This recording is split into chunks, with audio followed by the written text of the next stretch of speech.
Bon, bonsoir à tous, bonsoir à toutes. Bonsoir Ethan. Bonsoir Bérangère, bonsoir tout le monde. Voilà, donc voilà, j'ai pris une petite semaine de repos. Me revoilà pour les interviews. La semaine va être chargée encore. Et on commence par Ethan. Donc, je voulais que vous le rencontriez. Ethan est médium. Il a fait plein de choses. Il a écrit des livres, il a créé son jeu.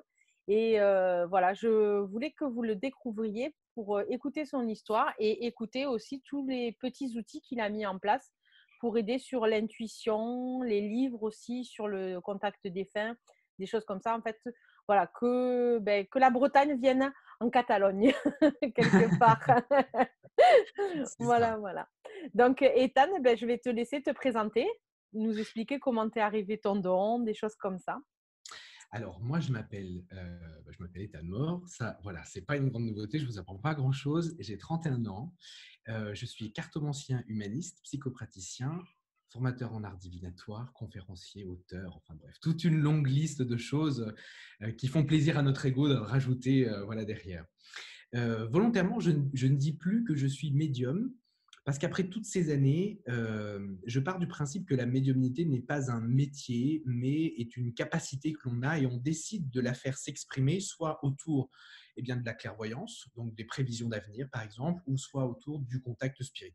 Voilà, donc du contact défunt ou même du soin, parce que pour moi, tous les guérisseurs, les magnétiseurs sont aussi des médiums. Donc moi, je dis médium magnétiseur, médium guérisseur, mais on a contracté en guérisseur, magnétiseur. Pourquoi je dis ça? Tout simplement parce que bien souvent, quand vous allez voir des médiums, enfin pas des médiums, des magnétiseurs ou des guérisseurs, euh, quand ils vous racontent comment est-ce qu'ils font leurs soins, ils sont guidés pour poser leurs mains. Ils entendent des choses dans leur tête, bien souvent, ils voient des passages de votre vie qui amènent à comprendre pourquoi est-ce que vous en êtes arrivé là, pourquoi votre corps en est arrivé là, pourquoi votre psyché en est arrivé là. Donc, du coup, la médiumnité, pour moi, c'est, contrairement à ce que beaucoup de gens pensent, ce n'est pas que le contact spirit, c'est quelque chose de beaucoup plus large. C'est la capacité d'être connecté avec le visible et l'invisible, et c'est quelque chose qu'on porte tous en nous de manière plus ou moins développée, voilà, en fonction de notre parcours de vie. Voilà. Donc, pour dire voilà, qui je suis, moi je suis auvergnat, dans mon sang coule les volcans d'Auvergne, hein, le Saint-Nectaire, voilà, j'adore, c'est ma région de cœur. Je suis d'adoption franc-comtois et je tente depuis 1 an et demi de devenir breton maintenant, pour le coup. Donc j'exerce en cabinet. Pour les contacts médiumniques, donc c'est uniquement en cabinet et les autres consultations, ça se fait par téléphone ou en cabinet. Pour le coup. Voilà, je ne fais pas de contact médiumnique par téléphone. Quand tu dis cartomancien humaniste, Alors, cartomancien humaniste, pourquoi? Parce que moi, au fil du temps, donc moi, il faut savoir que mon métier de base, c'est infirmier. C'est-à-dire, j'ai été formé en tant qu'infirmier, j'ai exercé peu de temps, mais au total, ça m'a fait 5 ans de passage dans le monde du soin. Pour le coup. Avant, j'ai fait un petit peu de soignant, j'ai fait aussi un petit peu brancardier, donc c'est un univers que je connais bien. Ma mère étant médecin, ma tante, mes cousines étant infirmières, mon mari est infirmier aussi, donc bref, c'est un univers dans lequel je baigne. Mon frère ostéopathe aussi. Et humaniste, pourquoi? Parce que je ne crois pas que la voyance prédise, mais je crois que la voyance prévoit, ce qui sont deux choses complètement différentes.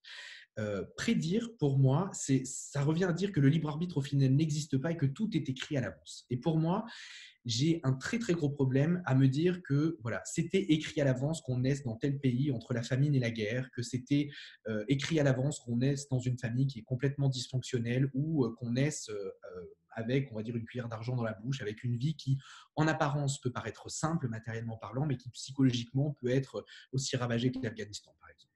Voilà. Donc, je pars du principe que prédire, au final, n'existe pas. Ça, c'est la voyance télé, celle que j'ai pu faire dans mes jeunes années.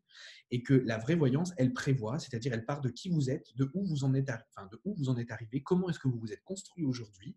Et elle tente, par le biais d'hypothèses, en englobant toutes ces variables, justement, de prévoir la voie dans laquelle vous allez vous diriger en prenant en compte votre capacité de libre arbitre. Parce que le libre arbitre, quoi qu'on en dise, si on le regarde en fonction d'un référentiel qui est très très proche de nous, de notre vie individuelle, eh bien on est sur un libre arbitre qui existe. Maintenant, si on recule et qu'on observe à partir du référentiel, par exemple, d'un pays, donc d'une masse, d'une population, on peut se rendre compte que le référentiel libre arbitre, il existe un peu moins, puisqu'il y a ce qu'on appelle des phénomènes de masse qui, parfois, sans s'en rendre compte, vont guider ou dicter justement nos comportements.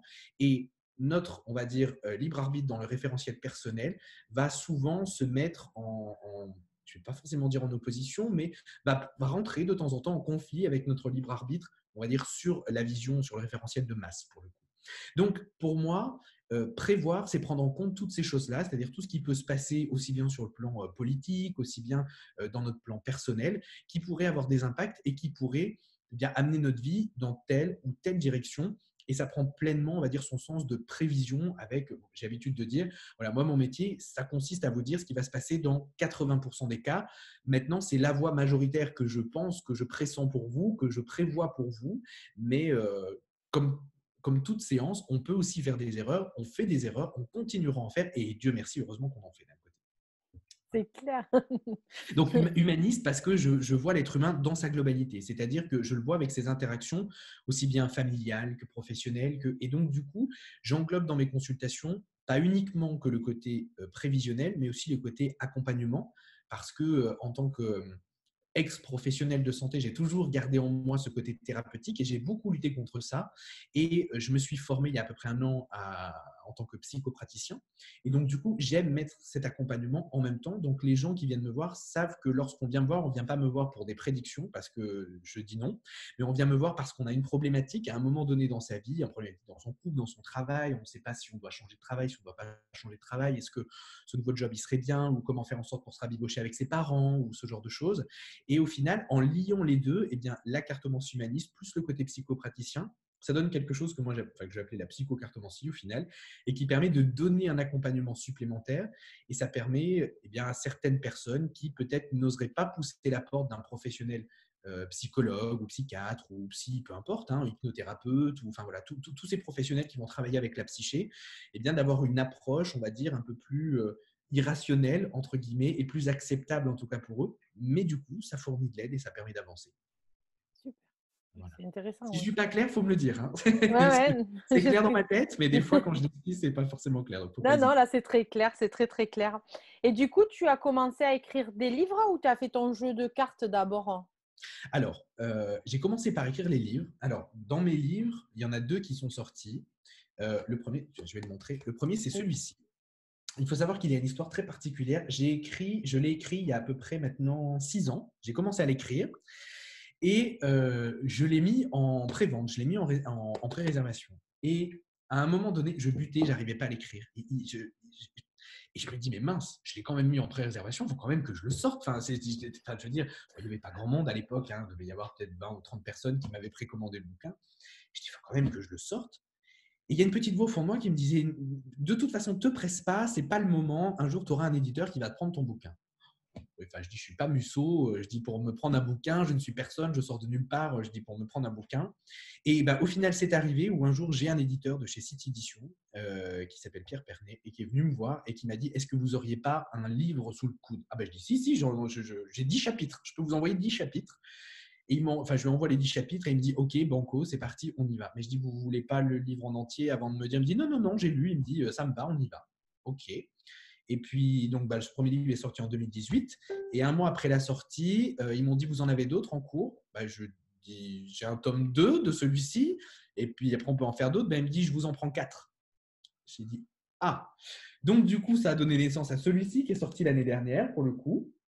Et, euh, et je suis un peu, donc je dois en rendre, non, ils m'en ont signé 3 de plus et je dois encore en rendre 2 et je suis en retard. Voilà, parce que je n'ai pas la liberté d'esprit de pouvoir écrire comme je le veux. Mais donc, du coup, la maison d'édition sait ce que j'écris et est très compréhensive. Donc, elle attend. Et je pense que si je ne leur rends pas le manuscrit pour la fin de l'été et qu'ils ne puissent pas sortir un nouveau bouquin en octobre, ils ne vont pas être contents. Donc, il y aura un 3e tome qui va sortir cette année au niveau du mois d'octobre, très certainement.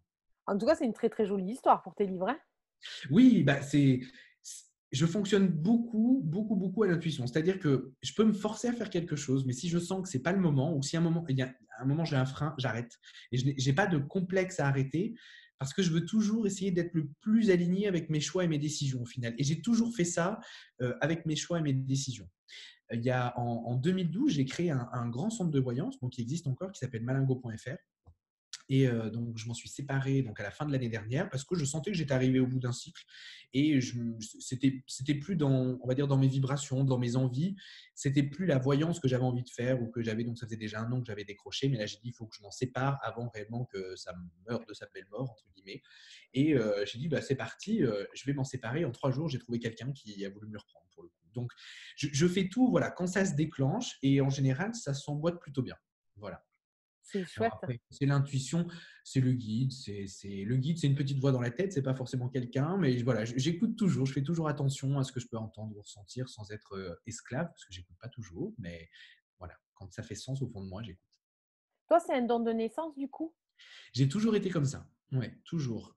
Alors, de naissance, je pourrais pas te l'affirmer, mais en tout cas, depuis d'aussi loin que je me souvienne, j'ai toujours eu ça.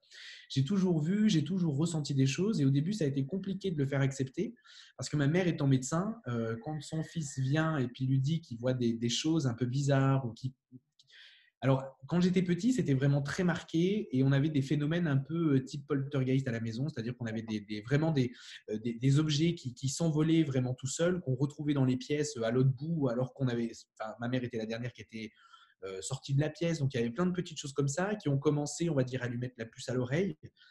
On vient de la campagne auvergnate, donc elle envoyait assez facilement voir des barreurs, voir des magnétiseurs, donc ça, elle y croyait assez.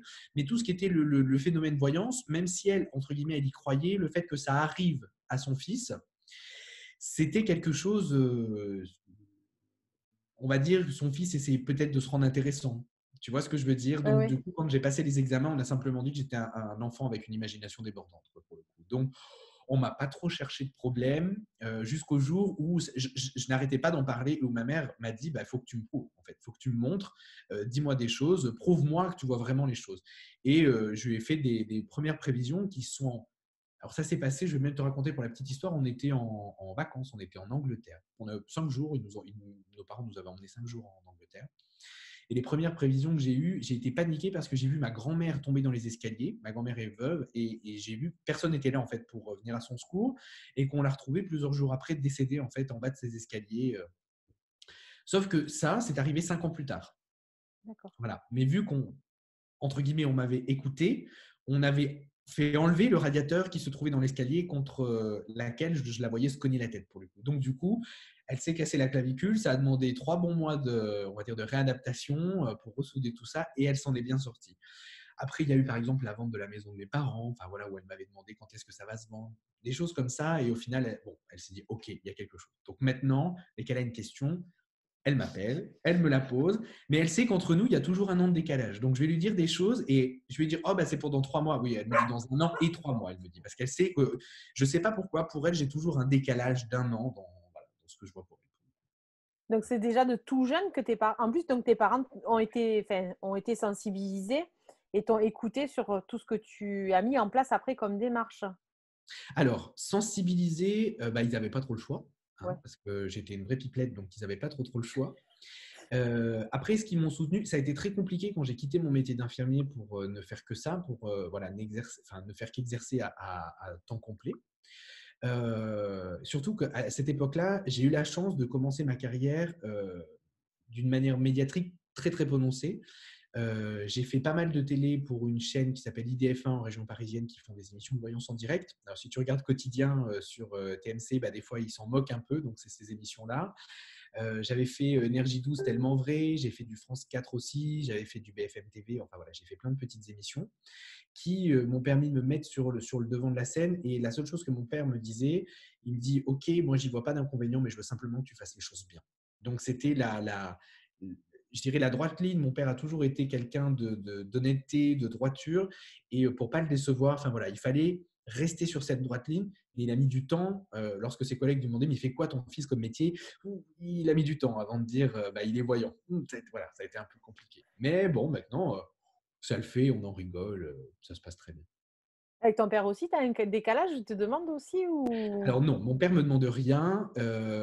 Alors pourquoi il me demande rien? Parce qu'en fait, de son côté, il y avait des sourciers en fait de son côté, donc D'accord. sourciers, magnétiseurs, et les hommes de la famille qui pratiquaient ça ont toujours eu des problèmes cardiaques et sont décédés assez jeunes, c'est-à-dire avant 60 ans. Donc, du coup, mon père, c'est plus quelque chose qui l'inquiète. Et je me souviendrai toujours, donc en Auvergne, on avait un ami qui s'appelait Guy, qui est toujours de ce monde d'ailleurs, qui était sourcier. Et il utilisait des baguettes de noisetier. Et moi, j'étais tellement fasciné par ça qu'il voulait m'apprendre, en fait, pour le coup. Donc, il se mettait derrière moi, il mettait ses poignets il mettait ses mains sur mes poignets, il me donnait la baguette et en avant, on allait chercher les sources. Et un jour, mon père m'a surpris, je me suis pris une engueulade Parce que je pense qu'au fond, c'était la peur du père Ouais. que ce qui s'est passé pour les hommes de la famille, entre guillemets, se transmettent un petit côté transgénérationnel, même s'il ne met pas le mot dessus, si tu veux, mais que cette même chose revienne. Donc, du coup, pour lui, il ne fallait pas toucher au pendule, il ne fallait pas toucher aux baguettes. Et pourtant, il ne peut pas porter de montre. S'il porte une montre, en une semaine, il t'a déchargé la pile et puis la montre, tu es obligé de changer la pile tout le temps. Donc, du coup, il ne porte pas de montre. Il a on va dire une clairvoyance et un nez fin. Il sent les choses, mais de manière extraordinaire. Mais il n'arrive pas, ou il ne veut pas, ou ça bute, mais en tout cas, poser le mot dessus. Donc, on en parle. Je sens bien que des fois ça l'intrigue, mais voilà, on ne va pas poser plus loin et on ne va pas chercher plus loin. Ma mère, elle, il n'y a pas de problème. Hein. Voilà, il n'y a pas de souci. On en parle. Qu'est-ce que tu vois? Est-ce que tu penses que ça va bien se passer? Est-ce que. Voilà, une maman. Non, mais c'est bien aussi, hein, quelque part. C'est voilà, si tu as les deux. Bah, après, j'ai toujours fait en sorte de, comment dire, de toujours rationaliser ce que je disais.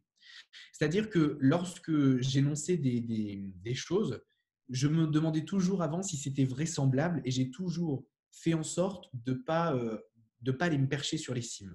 D'une, de par mon métier d'infirmier, parce que ça permet de garder les pieds sur terre. Hein, et voilà, quand le problème de la, on va dire, je ne vais pas utiliser le terme spiritualité, mais je vais dire de l'ésotérisme, parce que pour moi, c'est plus de l'ésotérisme. C'est-à-dire qu'il y a beaucoup de croyances qui maintenant se mêlent au New Age, et quand les gens n'ont pas la réponse en fait à ce qu'ils sont en train de vivre, ils vont choisir une explication complètement fumeuse que la science a déjà expliquée, et au final, on n'arrive pas à leur faire entendre raison que la science, ce n'est pas une ennemie et qu'elle explique des choses en fait. Et que même si elle n'explique pas tout, elle ne dit pas que certaines choses n'existent pas, elle ne dit pas les barreurs de feu, ça n'existe pas, même au contraire, elle les fait venir dans les hôpitaux. Mais elle n'est pas capable d'expliquer. Par contre, quand on va parler du phénomène de déjà-vu, par exemple, ça, la science a supposé que c'était une micro-rupture de l'information dans le nerf optique, pour le coup, qui donnait une double impression sur, on va dire, la rétine et sur les cellules, on va dire, grosso modo. Donc, c'est pas autre chose que ça. Tu vois ce que je veux dire? Ouais, Donc, ouais. j'essaie toujours de modérer, de pondérer mes propos pour rester toujours ancré, toujours essayer euh, comment dire, de vérifier, de sourcer ce que je vais dire, parce que je pense que ce milieu-là, il en a besoin. Il a besoin justement de lumière et d'être tiré justement vers le haut. Toi qui es infirmière, tu le sais, hein, on en entend des vertes et des pas mûres, et moi, j'ai pas envie de tomber dans comment dire, dans le côté théorie du complot. J'ai ma partie privée où je crois ce que je crois, et j'ai ma partie publique où je ne peux pas croire n'importe quoi. Enfin, je vais te donner un exemple très concret. Tu vois, par exemple, les anges. Est-ce que tu crois aux anges?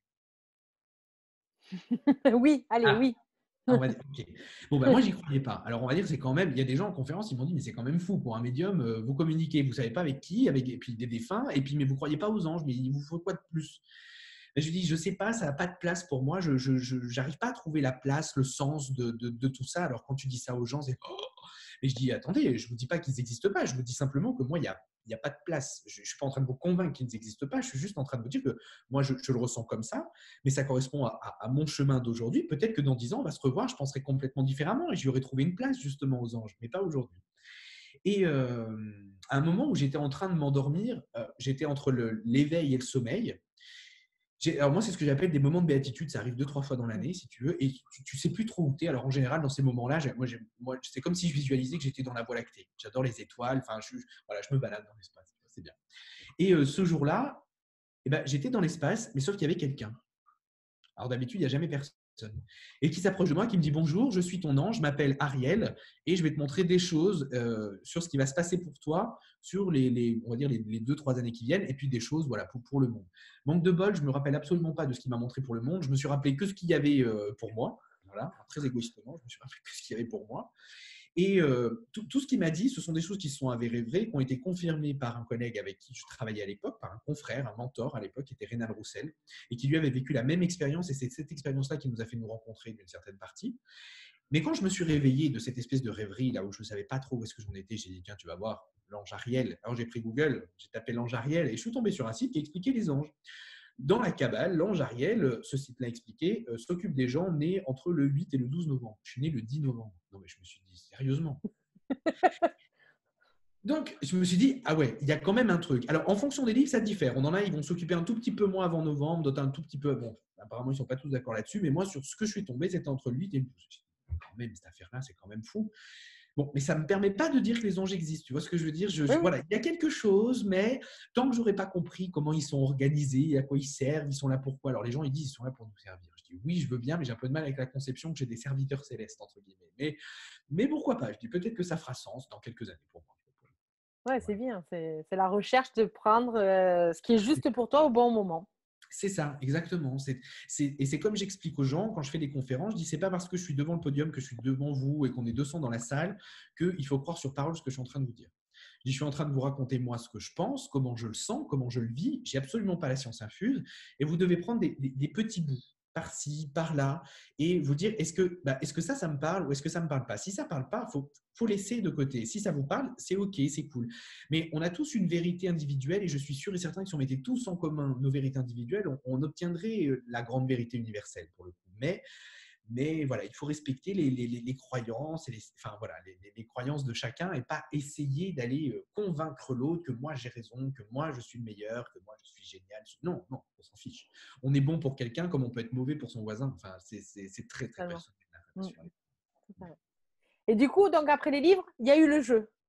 Alors, en même temps, En en même même temps, temps, en même il y a temps. eu, ça devait être une année de boulot alors du coup. Hein. Ouais, ça a été une année très très chargée. Alors, il faut savoir que le jeu, la première partie est sortie en 2018 officiellement. Elle est sortie à grande échelle dans le magazine Vous et votre avenir. Je ne sais pas si tu connais. Ah non. C'est un magazine spécialisé dans les arts divinatoires et les horoscopes. Et à l'époque, j'étais en charge de leur rubrique courrier des lecteurs. Donc, voilà, les gens envoyaient leurs questions par courrier. J'adore encore le vieux côté traditionnel justement de la voyance par courrier. C'était assez sympa. Et donc, les gens envoyaient leurs courriers et donc, du coup, ils m'ont fait le plaisir d'offrir à tous leurs lecteurs en fait mon jeu. Donc, dans Vous et votre avenir. Et ça a tellement bien marché qu'ils m'ont dit on va faire pareil avec la deuxième partie, puisqu'ils savaient qu'il y avait une deuxième partie qui allait arriver. Mais par contre, il faut savoir qu'il est créé depuis bien plus longtemps, il doit y avoir au moins 4 ans ou 5 ans, que moi j'avais déjà les cartes sur des bouts de papier, j'avais pas les dessins, mais j'avais déjà les noms et les significations des cartes sur des bouts de papier, jusqu'au jour où j'ai rencontré le peintre avec qui ça a collé et qui m'a mis en image justement ces cartes, où je lui ai dit écoute, voilà la description de la carte, voilà ce qu'elle veut dire, voilà les symboles que j'ai envie, que je veux, que j'imagine. Je dis maintenant le style, ce que tu fais, ce que tu veux. Je dis tu me fais du collage, de la peinture, de la mosaïque, ce que tu veux. Je dis c'est toi et je reviendrai jamais dessus. Et on a toujours respecté le contrat. Il y a simplement une carte, une seule carte sur laquelle je lui ai demandé de faire des toutes petites modifications qu'il a accepté de faire parce qu'il n'était pas tout à fait satisfait. Mais sinon, c'est graphiquement parlant, c'est sa création pure. Voilà, sur le côté pensée, construction, c'est moi. Graphiquement parlant, c'est lui pour le coup. Il s'appelle Joël Boitouzé et s'il nous regarde, je l'embrasse. Tu disais qu'il était en deux parties ton jeu, donc du coup. Oui. Alors, il s'appelle le Petit Mort, et il est constitué de ce que j'appelle deux decks. Alors, un deck, c'est 21 cartes. Donc, on a le deck majeur qui, lui, va servir pour faire le tirage principal. Et on va avoir le deck mineur, donc c'est 21 cartes, qui lui va servir à faire ce que j'appelle la technique de la recouvrance, c'est-à-dire recouvrir certaines cartes, pas toutes, en fonction de leur position, et qui va apporter vraiment une précision sur l'aspect spirituel, psychologique, émotionnel, état d'esprit, sur comment moi je le vis à l'intérieur ou comment l'autre le vit à l'intérieur de lui-même. Parce que voir des faits, c'est beau, voir un nouveau contrat, voir un déménagement, c'est super bien. Mais des fois, le déménagement qu'on aimerait, il n'arrive pas. Le nouveau contrat, il n'arrive pas. Ou la reprise de la relation avec son ex, elle ne vient pas. Et on ne comprend pas pourquoi. Le mineur, il est là pour faire dire, oui, toi, tu as peut-être envie de retourner avec ton ex, mais est-ce que lui, il a envie? Il pense quoi de toi? Tu vois ce que je veux dire? Ah Donc, ouais, le je mineur, il comprends, ouais. sert à ça. Le mineur, il sert à mettre en lumière vraiment la psyché, entre guillemets, humaine. Et il y a différents types de tirages. Le tirage psychologique qui permet de voir vraiment l'état d'esprit, les grandes craintes, les grandes réussites qui sont valables sur l'état du moment. Ensuite, il y a un tirage des 3 domaines qui permet de faire on va dire des synthèses de 2 domaines pour pouvoir trouver ce qui les lie et pour pouvoir raconter l'histoire. Et c'est gens, au travers de l'oracle, au travers des différentes formations, justement, la cartomancie, où je leur explique qu'il ne suffit pas juste de prendre un jeu et déjà de faire un tirage en croix, parce que le tirage en croix classique, il est un peu compliqué. Hein. Le pour, le contre, je ne sais plus ce qu'ils disent, alors moi je dis le blocage à l'avenir, et puis en 4, ils disent la résultante, ou déjà, moi, le mot résultante, je ne le comprenais pas, mais je dis, mais comment les gens, en fait, ils comprennent avec résultante? Je dis, ça veut dire quoi? Donc, du coup, c'est un tirage que j'ai repris, remanié au fil des ans, jusqu'à arriver à quelque chose qui, moi, me semble beaucoup plus clair. En un, la situation actuelle. En deux, ce qui pose problème actuellement. En trois, ce qui va poser problème. En quatre, la réponse à la question. Et en cinq, le conseil qui relie toutes les cartes et qui permet de faire tourner tout ce petit monde ensemble pour le coup. Et ensuite, on fait des recouvrances et on va plus loin. Enfin, la cartomancie, c'est quelque chose qui me passionne. Je pourrais t'en parler pendant des heures, quoi. Ah, mais ça donne envie en tout cas, hein, parce que moi qui suis pas une frustrée de la cartomancie, mais qui me dit toujours que je n'y arriverai jamais, en définitive, là, tu donnes l'eau à la bouche, hein, vraiment. Ben, moi, je pars du principe que la cartomancie, comment dire, c'est à la portée de tous. Mais déjà, pour bien commencer, il faut déjà avoir le bon outil. Alors, il y a plein d'oracles qui existent. Alors, on parle que des oracles, hein, pas du tarot de Marseille. Il y a plein d'oracles qui existent. Et alors, ils sont certes très jolis, mais ils ne sont pas tous efficaces. Parce qu'il faut savoir que les maisons d'édition, elles commandent des oracles à des gens qui vont sortir un oracle en 2 mois, mais qui ne sera pas un oracle qui aura été, entre guillemets, productif. À la différence, par exemple, d'un Béline qu'on connaît, connaît et reconnaît. Hein, on le connaît dans tous les angles. Il y a assez d'experts du Béline. Enfin, je veux dire, voilà, 3600 interprétations, enfin, je veux dire, associations. Il n'y a aucun problème, il est maîtrisé, celui-ci. Pareil pour l'oracle G de Gérard Barbier, pareil pour l'oracle des miroirs de Dimitri, pareil de Dimitri d'Alphonse Durville. Voilà, c'est des jeux qui sont connus, c'est des jeux qui sont efficaces. Et on a des jeux qui sont beaucoup plus spirituels ou psychologiques, l'oracle des chamans, l'oracle des animaux totems, l'oracle des fées, voilà, qui sont des oracles qui sont beaucoup plus spirituels, psychologiques. Et donc, du coup, quand on va leur demander une question concrète, matérielle, bah, ils vont buter. Et pourquoi est-ce qu'ils vont buter? Parce qu'ils n'ont pas les cartes pour. Donc, on va essayer de se dépatouiller avec des cartes transition, mutation. Enfin, même moi, j'y arrive pas, tu vois, avec ces cartes-là. Alors, il y a des gens qui arrivent, hein, mais enfin, c'est pas les meilleurs outils. Voilà, une carte qui s'appelle déménagement, ça veut dire déménagement. Voilà, une carte qui s'appelle rupture, ça veut dire rupture. Une carte qui s'appelle amour, ça veut dire amour, quoi. Voilà, tu vois. Et c'est pas des choses tarabiscotées. Donc après, c'est ce que j'appelle des jeux soit factuels ou soit mixtes. Donc il faut déjà avoir le bon outil.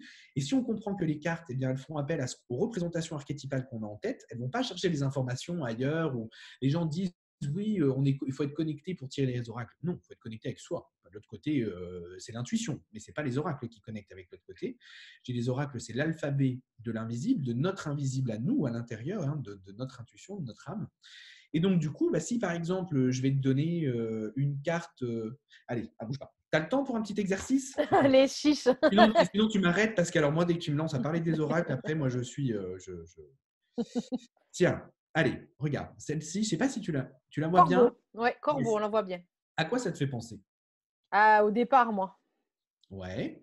À Au quoi d'autre? départ, et à la maladie, au noir. Ouais, au Ouais, noir, aux choses sales, aux ouais, ça, choses de la maladie, mm, effectivement. Et exactement. Et alors, quand tu es dans une situation qui est un peu noire, qui est un peu compliquée, tu as soit la possibilité de rester sur ta branche et attendre que ça passe, soit tu as la possibilité d'essayer de t'envoler vers la lumière, de trouver une autre option pour le c'est coup, ça, tu ouais. vois. Et tu vois, voilà, sans connaître mon jeu, une carte, voilà, tu as compris déjà le fond du sens. Ouais. Voilà, et c'est comme ça pour toutes les cartes, parce que c'est comme ça que la cartomancie, elle devrait être simple, parce que c'est comme ça qu'on l'aime et c'est comme ça qu'on la rend efficace avec le cœur. Moi, tu lis le psyché aussi, hein, et moi, le psyché, c'est vraiment quelque chose que j'apprécie travailler. Donc, je pense que Ouais. ça aussi, c'est peut-être quelque chose aussi qui me touche. Ah oui, oui, Mm. oui, oui, ça c'est Parce que sûr. le psyché, dans les jeux, on est bien d'accord que c'est compliqué d'aller chercher quand même. Alors, c'est compliqué. Et encore une fois, il faut que tu aies le bon outil pour aller le chercher. Ouais, Il voilà, faut que c'est tu aies ça. le bon outil, il faut que tu aies la bonne façon de faire. C'est-à-dire que des fois, les gens, ils prennent les cartes et ils disent, bah oui, les gens, ils font des tirages, ils font une croix. Alors moi aussi, je fais une croix, ou alors je les étale en ligne, ou alors j'ai des gens, alors ils en mettent il y a là, dans tous les sens, où ils confondent la guidance avec la voyance. Mais je leur dis, mais c'est pas du tout la même chose. Je dis, donc, la psyché, ça peut se voir. Maintenant, par contre, il faut avoir une grande humilité quand on regarde la psyché des gens. C'est ne pas oublier que ce ne sont que des bouts de papier et que 4 ou 8 cartes ne suffiront pas à analyser ou à comprendre la psyché entière. On va appeler ça l'âme en psychanalyse, par exemple, ne vont pas permettre de comprendre l'âme en entier d'une personne. Enfin, il faut être voilà, très, très humble par rapport à ça. Mais c'est possible. Ouais, c'est cool. C'est cool. Du coup, et alors, quand tu fais des conférences, Hmm. tu as des sujets privilégiés? Alors, les conférences, en général, c'est des débats. C'est des grands débats sur le thème de la voyance, l'au-delà et l'invisible. Donc, on parle un peu de tout. C'est-à-dire que moi, je fais on va dire, une grande explication, c'est interactif et les gens, quand ils ont des questions, ils lèvent la main et ils expliquent ou ils posent une question et ils disent ce qu'ils pensent ou ce qu'ils pensent savoir ou ce sur quoi ils aimeraient avoir des explications. Et ça permet pendant 1 heure et demie à la salle d'échanger, de débattre et ça permet surtout aux gens de se rendre compte qu'ils ne sont pas seuls parce qu'il y a plein de gens qui vivent des choses qu'ils qualifient de bizarres ou d'un peu paranormales. Ils n'osent pas en parler. Alors, des fois, il y a des choses, elles sont réellement paranormales et des fois, il y a des choses, elles sont absolument normales. C'est Je me souviens de quelqu'un qui est venu, et puis on le voit aussi sur Facebook, parce que des fois on m'envoie des… Alors moi je ne vois rien dans les photos. Je ne sais pas si toi on t'envoie des photos, mais moi on m'envoie des photos, et puis on me dit là vous voyez, là il y a un esprit. Alors, je dis faites-moi un trait rouge autour, parce que je dis moi je suis nul là-dessus, je ne vois rien. Et des fois il y a des gens, ils envoient, il y a un petit point lumineux. Et je dis non, ce point lumineux c'est pas une orbe. Je dis vous avez pris votre photo face au soleil, c'est votre téléphone portable avec l'objectif à l'intérieur. Donc ça permet de rétablir certaines choses, de valider certaines autres choses qui sont réellement sans explication. Et ça permet de rassurer aussi les gens. Donc ça, c'est bien. Et puis, ces conférences-là, il y a une deuxième partie, c'est la partie contact médiumnique. Et on ne va pas se mentir, je pense que les gens viennent quand même un peu plus pour ça que pour mes beaux yeux. Je pense que c'est plus pour la partie contact médiumnique. Donc, comment ça se passe? Les gens ils viennent avec la photo d'un défunt. Alors moi je suis très pénible, je veux pas des photos d'identité, je veux des photos minimum 10 par 15, enfin voilà, des photos belles, pas de noir et blanc si possible, avec des en vie, voilà, dans la vie, pas une photo guindée de mariage ou pas une photo où le défunt il est complètement bourré sur sa photo, enfin un peu de respect pour les gens, quoi, donc une photo bien. On pose ça sur la table, une par famille parce qu'en général on est nombreux et sinon je me retrouve avec 100 photos sur la table, voilà. Et l'objectif c'est pas de faire 100 connexions parce que c'est impossible. Sans connexion, c'est juste pas possible. Donc, c'est vraiment de dire, voilà, si j'arrive à avoir 8, 15 messages, c'est bien. C'est-à-dire que ça va donner quelque chose déjà à ces gens qui sont venus. Et peut-être que ceux qui n'auront rien, ça va leur servir aussi à comprendre que ça peut exister. Et quand je dis un message, c'est pas coucou, ça va bien, je suis bien arrivé de l'autre côté. On est vraiment sur des choses qui sont précises, qui ont, enfin, que seul le vivant peut reconnaître. Mes 2 livres sont remplis d'exemples de conférences et chaque personne dont je parle à l'intérieur du livre, j'ai demandé son autorisation de faire figurer son passage et je leur ai fait relire avant. Pourquoi? Parce que c'est très facile dans un livre de raconter tout et n'importe quoi. On peut inventer. Mais sauf que là, les passages de conférences, il y avait 100, 150, 200, même jusqu'à 400 personnes à Salon de Provence pour voir, tu vois. Donc, c'est le fait de montrer que ça existe, que ce n'est pas forcément toujours ce qu'on croit, le contact médiumnique, mais que lorsqu'est venu le jour de recevoir un message et lorsque c'est le moment, c'est quelque chose de magnifique. Faut le prendre comme un cadeau. Des fois, il y a des messages, ils sont très courts. Je me souviendrai toujours d'une dame qui était venue à Burgig. Elle avait mis la photo de son fils sur la table. Déjà, c'était une photo en noir et blanc. Alors moi, ça m'avait froufrougné. J'avais dit pourtant pas de noir et blanc. Mais bon, elle était posée, elle était en noir et blanc. Je fais pas, voilà, je dis rien. Je ferme ma bouche une fois que c'est fait. Donc, et je voyais la photo, elle vibrait. Alors quand je dis elle vibrait dans ma tête, dans ma vision à moi, elle vibrait comme ça. Et je prends la photo et la seule chose que j'entends, je vois personne, je fais que entendre. Je suis toujours votre fils. Je dis alors c'est à qui cette photo? Et il y avait la maman, puis il y avait le papa à côté. Il lève la main. Je dis écoutez, je n'ai rien d'autre à vous dire que je suis toujours votre fils. Ne me demandez pas autre chose, j'ai que ça. Si ça vous va, c'est bien. Si ça vous va pas, tant pis. Et là, la maman en fait m'explique que cet enfant était un enfant qu'ils avaient adopté, que ses parents biologiques étaient décédés, qu'il avait renoué contact avec ses parents biologiques de son vivant et qu'elle n'avait qu'une seule peur, c'est que en passant de l'autre côté, eh bien, il ne les considère plus eux comme ses parents, mais qu'il considère ses parents biologiques comme ses vrais parents. Donc, en fait, il répondait à la seule interrogation qu'elle avait et ça lui a juste suffi. Elle avait juste besoin de ça. C'est trop beau. Voilà, tu vois, c'est ça le contact. Et des fois, il y a des contacts plus longs. Je me souviens, c'était pas Reims, non, à Épernay, dans une petite ville à côté d'Épernay. Je vois un défunt qui arrive du fond de la salle. C'était un homme très élancé. Il avait des bottes à talons. Il avait un boa autour du cou. Je dis, oh là là, je dis, comment? Bon, alors je regarde sur ma table. Je dis, à qui ça peut correspondre? Puis je vois la photo d'un jeune. Je prends et puis je vois ça. Une jeune fille au fond de la salle qui lève la main. Je dis, c'est qui? Elle me dit, c'est mon frère. Je dis, d'accord. Je dis, il était un peu exubérant, votre frère. Hein. Je dis, il aimait bien se déguiser, il aimait bien. Elle me dit, ah oui, oui, oui, oui. Il me dit, il était drag queen. Je dis, il faut me rassurer. Je dis, oh, mais c'est bien lui, il est là. Donc, tu vois, des fois, il y a des choses où tu te retiens de dire parce que tu sais pas si. Alors, je pars toujours du principe que si le défunt il se montre comme ça, c'est qu'il autorise, entre guillemets, que je le décrive comme ça. Sinon, il serait venu, voilà. Mais imagine qu'elle soit pas au courant que c'était sa passion, qu'il était drag queen et que là, au final, il arrive, il se présente comme ça. Il avec des talons hauts, son boa rose autour du cou, puis c'est voilà. Puis des fois, c'est émotionnel, c'est fort. Donc, c'est ça une conférence. Enfin, faut venir le vivre comment dire. Je veux dire pour le croire. C'est pas le but des conférences de croire, mais Le ressentir, moi, je ouais, dirais. voilà, pour le comprendre, pour le ressentir, quoi. Il faut le vivre.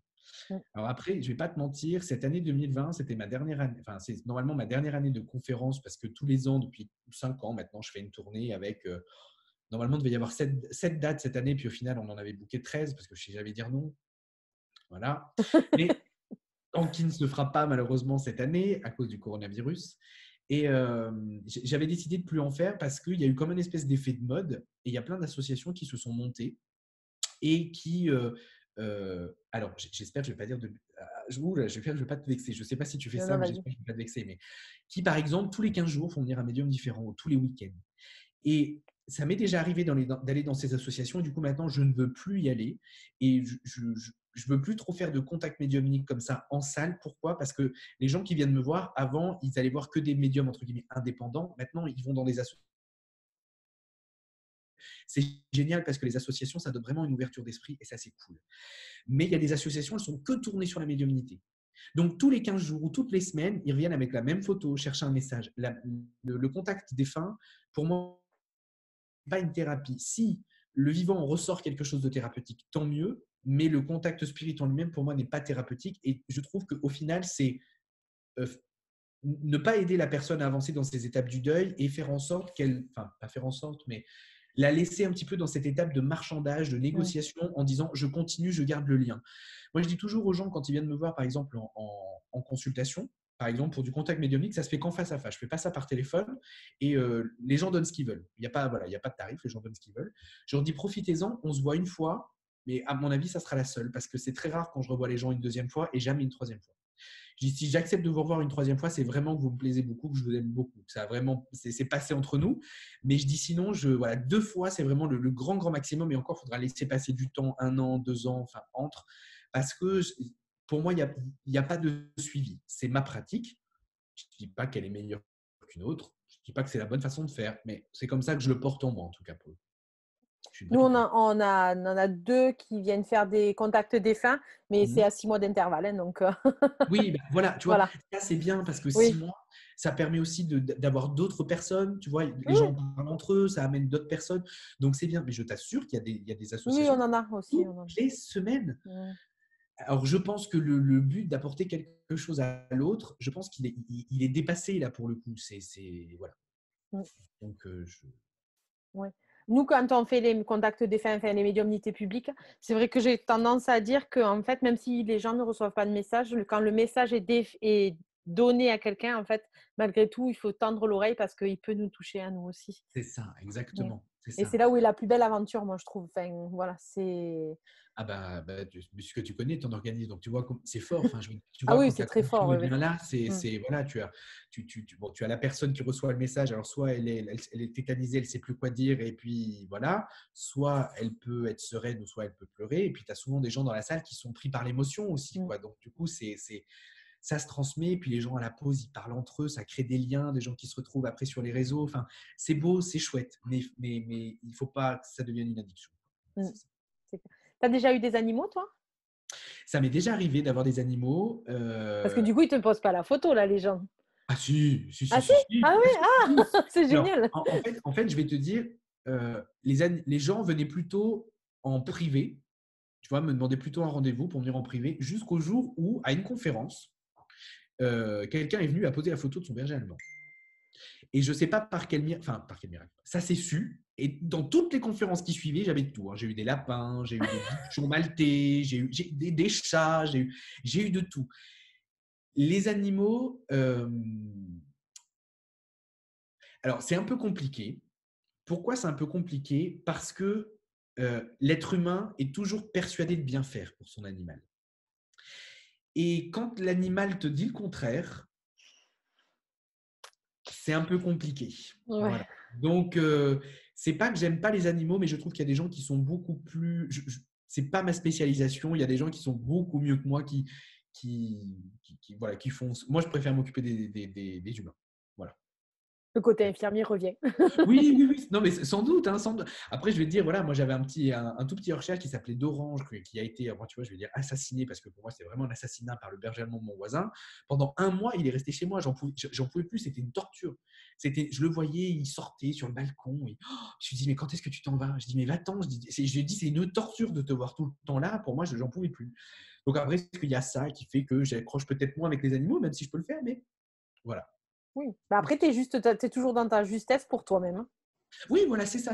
En fait, je ne veux pas me forcer à faire quelque chose qui serait pas OK en fait avec moi parce que je veux faire les choses avec cœur. Et si c'est pas OK avec moi, je sais que je le ferai pas avec cœur. Tu vois? Oui, oui. Si quelqu'un me pose un jour une question et que sa question, elle, pardonne-moi l'expression, mais elle m'emmerde, je vais répondre, vous m'emmerdez avec votre question. Mais les gens connaissent, savent que je suis comme ça, mais ils savent que voilà, je donne beaucoup. La conférence, elle commence à 14h, elle termine à 17h30. À 19h, on est toujours en train de parler, quoi, tu vois. Enfin, voilà, tant qu'il y a du monde qui attend pour me parler, pour me poser une question, je suis là, j'attends, je reste.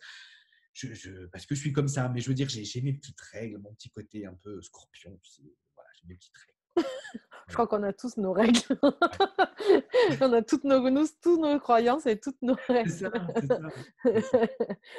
En tout Mais cas, ça fait du bien de parler avec des gens qui sont pareils que nous. ah C'est, oui, oui, ça c'est clair. Et c'est pas le truc, si tu veux, c'est que dans ce milieu-là, et ce qui est bien dommage, c'est qu'il n'y a pas énormément d'échanges, si tu veux. Donc du coup, euh, bah, c'est dommage parce que, par exemple, tu vois, quand j'ai rencontré alors, je sais pas si on peut dire mon mentor, si c'est, enfin, en tout cas, c'est un médium qui m'a appris beaucoup de choses, en tout cas, qui m'a sur le contact des fins, parce que bon, sur la voyance, non, mais sur le contact des fins, qui m'a montré, qui m'a expliqué beaucoup de choses. Tu vois, comme par exemple le guide. Voilà, le guide.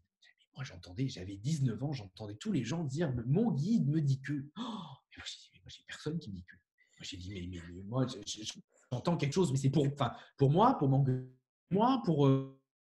Mais je dis, mais personne. Et j'ai dit, mais en fait, que je vois des choses, mais je vois rien, je dois être psy, en fait, complètement. Tu vois, Puis quand j'ai rencontré Rénal, je lui ai dit, écoute, Rénal, il faut que je te pose une question. Je lui ai dit, est-ce que le guide, tu l'entends, tu le vois, il est tout le temps côté. Mais il me dit pas du tout. Il me dit pas du tout. Il me dit des fois, je l'entends appelle l'ami, il dit je sais que c'est mon guide, mais il dit je ne vais pas chercher Dieu que tu me rassures. Là, des fois j'entendais, des fois j'entendais pas, puis des fois je vais pouvoir rester 4 mois sans rien avoir, et puis mais mon guide ne donne jamais une information pour une consultation. Au pire, il va me dire c'est pas la peine de faire d'efforts parce que tout ce que tu vas lui dire, elle va pas retenir. Voilà, ça au pire, il va me dire ça, mais il va jamais me dire quelque chose sur la vie des gens. Si je dis quelque chose sur la vie des gens, c'est moi, je m'engage dans mon analyse et dans ce que je fais comme synthèse de ce que je perçois, mais c'est ma responsabilité. Donc, du coup, jamais je me retourne en disant, bah oui, c'est les guides, ils se sont trompés, ou ils vous ont menti, ils ont fait exprès, ou non. Tu vois, voilà, si je fais une erreur, c'est moi qui fais une erreur. C'est pas quelqu'un d'autre, c'est moi. Parce que jusqu'à preuve du contraire, je suis décisionnaire de ce qui sort de ma bouche, quoi, si tu veux. Ah. Ça, c'est vrai. Non, mais, Oui, oui, oui, il y en a plein qui sont voilà. différents. Oui, oui. Du coup, si quelqu'un veut une consultation avec toi, ça se passe comment? Toujours en direct ou ça peut se passer par Skype? Ça peut se passer… Alors, je ne fais pas de consultation par Skype parce que quand je vois les gens au téléphone, ça marche pas. Ça, je sais pas. Pourtant, je t'assure, hein, j'ai essayé de faire du Skype en me disant, je vais essayer de faire des contacts défunts à distance. Ça n'a jamais marché. Jamais. La voyance, ça me perturbe plus qu'autre chose de voir la personne. Donc, je préfère juste avoir le téléphone, juste entendre. C'est bien. Donc, ils peuvent aller sur mon site www.etanmort.com. Ils peuvent prendre rendez-vous et ensuite, on peut venir me voir en cabinet pour de la voyance ou pour du contact défunt. Et si on veut un contact défunt, c'est la seule façon d'en avoir un, c'est de venir me voir en Bretagne, à côté de Lorient. Mais pas avant mi-septembre, voire fin septembre. Oh, bah là, avec tout ce qui se passe en plus. Oui, non, mais c'est surtout que mon bureau est en travaux, si tu veux. C'est surtout ça. Voilà. Sinon, je veux bien mettre un masque, du gel, il n'y a pas de problème. Hein. Bon, les règles d'hygiène, on maîtrise, tu vois. J'ai encore des bons restes, hein, tu vois. Totalement, totalement. Et du coup, les conférences se sont annulées là jusqu'à la pro. Alors, les conférences de cette année sont annulées. Voilà, ça c'est sûr. On avait commencé à reporter, il y avait Paris du mois de mars qu'on avait reporté au 20 septembre et ensuite il y avait, j'en avais une à deux par mois. En avril, je ne sais plus où est-ce que je devais être. à Reims ou Lorient. Enfin, je ne sais plus. Du coup, si tu veux, du coup que j'ai annulé, j'ai tout supprimé de ma tête. Peut-être par blessure, on va dire, mais j'ai tout supprimé. Bref, donc ces deux-là, en tout cas, elles avaient été reportées et finalement, on a fini par les annuler. Et au vu de ce qui risque de se passer sur la deuxième moitié de l'année, j'ai dit, écoute, on va tout annuler. J'ai dit parce que celle du premier semestre, on va vouloir les mettre sur le deuxième, puis au final, on va être obligé d'annuler ou de repousser. Je dis, moi, je ne peux pas être en conférence tous les 4 jours. Hein. Je dis, c'est une par semaine. Je dis, je ne peux pas faire cette semaine-là à Strasbourg, rentrer le mardi, puis repartir le vendredi pour être à Lille, puis c'est fatigant hein, d'aller Ah oui. partout. Ah, c'est un peu fatigant. Donc, on va voir comment est-ce que ça évolue. Et puis, l'année prochaine, on fera un événement parce que je ne veux pas arrêter les conférences sans avoir dit au revoir aux gens. Donc, on fera certainement quelque chose. Je pense que ça ne sera peut-être pas une tournée. Je pense que ça sera plutôt une résidence, soit à Paris ou je vais voir. Certes, je demanderai aux gens de me déplacer, mais il y aura une bonne raison. Donc, on réfléchit. Voilà, on réfléchit. Plein de projets à venir, en tout cas. Oui, oui, oui. Bah, on a une pièce de théâtre aussi qui est sur le feu, qui s'appelle Et après, voilà, qu'on écrit avec Élodie Bérard, qui est ma co-auteure, et qui est mise en scène par Régis Cornillac, qui est metteur en scène. Et donc, du coup, elle devait sortir en septembre, mais avec tout ça, elle ne sortira pas en septembre pour le coup. Donc, ça aussi, ça va être repoussé à l'année d'après. Et c'est une pièce de théâtre sur le deuil. Voilà, sur comment faire son deuil, enfin comment faire son deuil, comment on va dire vivre son deuil, les différentes étapes et surtout comment aborder toutes les questions qui peuvent venir à nous, parce que c'est bien souvent là, lorsque l'on perd quelqu'un, qu'on se met à questionner sur est-ce qu'il y a quelque chose de l'autre côté du voile, parce que on en a besoin d'une certaine manière, et puis c'est pas parce qu'on en a besoin qu'on se rend compte que c'est vrai, mais bien souvent parce qu'on a des signes qui arrivent et là on se met encore plus à chercher et c'est là où on découvre la médiumnité, les contacts spirites et toutes ces choses-là. Donc c'était un petit peu pour illustrer tout ça et pour offrir quelque chose de différent, puisque vu que je voulais plus faire de conférences, Élodie m'a tendu la perche sur l'écriture de la pièce de théâtre et j'ai dit ok, allons-y, pourquoi pas. Donc normalement 2021 là, pour le coup. Ça, c'est chouette aussi comme projet. Ouais, ça c'est chouette. Très très chouette. Il n'y a pas eu de questions, mais je n'avais pas dit non plus aussi que les gens pouvaient poser des questions. C'est vrai qu'au début, les gens sont très contents hein, de ce que tu as dit. Tu verras les commentaires après, que c'était un vrai plaisir de t'entendre. On pourrait t'écouter pendant des heures, ça c'est vrai. Avec plaisir. Merci à toi surtout pour l'invitation. C'est rien, j'espère que ça se renouvellera parce que moi aussi j'ai beaucoup aimé t'entendre. Avec plaisir. Avec plaisir. Merci à tous, bonne soirée, à très bientôt. Et quitte pas parce que du coup, moi je coupe le direct sur Facebook, mais on va pouvoir parler. Ok, ça marche. Bonsoir à tout le monde, à bientôt.